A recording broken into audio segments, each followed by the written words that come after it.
ਅਗਲੀ ਜਿਹੜੀ ਹਰਜੋਤ ਸਿੰਘ ਦੀ ਗੱਲ ਕਰਦੇ ਜਾਈਏ, ਅੱਜ ਜਿਹੜੇ ਪ੍ਰੈਜ਼ੀਡੈਂਟ ਡੋਨਲਡ ਟਰੰਪ ਉਹਨਾਂ ਨੇ ਆਪਣੇ ਪ੍ਰੈਸ ਸਕੱਤਰ ਦੇ ਜ਼ਰੀਏ ਨਿਊ ਜਰਸੀ ਦੇ ਡਰੋਨਸ ਦੇ ਬਾਰੇ ਜਿਹੜੀ ਉਹ ਜਾਣਕਾਰੀ ਜਨਤਕ ਕੀਤੀ ਹੈਗੀ ਆ। ਕੈਰੋਲਾਈਨ ਲਿਵਿਟ ਉਹਨਾਂ ਨੇ ਜਿਹੜਾ ਦੱਸਿਆ ਵੀ ਜਿਹੜੇ ਮਿਸਟਰੀ ਡਰੋਨਸ ਨਿਊ ਜਰਸੀ ਦੇ ਵਿੱਚ 2024 ਦੇ ਅਖੀਰ ਦੇ ਵਿੱਚ ਉੱਡਦੇ ਦੇਖੇ ਗਏ ਸੀ, ਜਿਸ ਨੂੰ ਲੈ ਕੇ ਕਈ ਤਰ੍ਹਾਂ ਦੀਆਂ ਅਟਕਲਾਂ ਜਿਹੜੀਆਂ ਉਹ ਚੱਲ ਰਹੀਆਂ ਸੀਗੀਆਂ ਵੀ ਈਰਾਨ ਵਾਲਿਆਂ ਨੇ ਛੱਡੇ ਆ, ਏਲੀਅਨ ਆ ਗਏ ਆ ਜਾਂ ਪਤਾ ਨਹੀਂ ਕੀ ਆ। ਉਹਨਾਂ ਨੇ ਕਿਹਾ ਵੀ ਪ੍ਰੈਜ਼ੀਡੈਂਟ ਟਰੰਪ ਨੇ ਮੈਨੂੰ ਹੁਣੇ ਓਵਲ ਆਫਿਸ ਦੇ ਵਿੱਚ ਦੱਸਿਆ ਆ ਵੀ ਇਹ ਸਾਰੇ ਜਿਹੜੇ ਡਰੋਨਸ ਆ ਆਥੋਰਾਈਜ਼ ਕੀਤੇ ਗਏ ਸੀ FAA ਫੈਡਰਲ ਏਵੀਏਸ਼ਨ ਦੇ ਦੁਆਰਾ ਵੀ ਇਹ ਉਡਾਏ ਜਾ ਸਕਦੇ ਹੈਗੇ ਆ।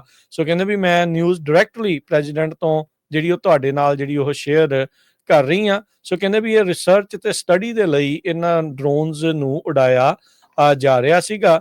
ਸੋ ਉਦੋਂ ਵੀ ਲੋਕਾਂ ਨੇ ਕਿਹਾ ਸੀਗਾ ਵੀ ਭਾਈ ਜਿਹੜੇ ਸਰਕਾਰ ਇਸ ਟਾਈਮ ਚੁੱਪ ਆ, ਦੱਸ ਨਹੀਂ ਰਹੀ, ਇਹਦੇ ਪਿੱਛੇ ਇਹੀ ਲੱਗਦਾ ਆ, ਨਾਲੇ ਜਿੰਨੇ ਜਸੂਸੀ ਕਰਨੀ ਹੋਵੇ ਉਹ ਡਰੋਨ ਦੇ ਉੱਤੇ ਲਾਈਟਾਂ ਲਾ ਕੇ ਨਹੀਂ ਆਉਂਦੇ, ਜੇ ਉਹਨਾਂ ਨੇ ਇਨਫੋਰਮੇਸ਼ਨ ਜਿਹੜੀ ਆ ਉਹ ਇਕੱਠੀ ਜਿਹੜੀ ਉਹ ਕਰਨੀ ਹੋਵੇ।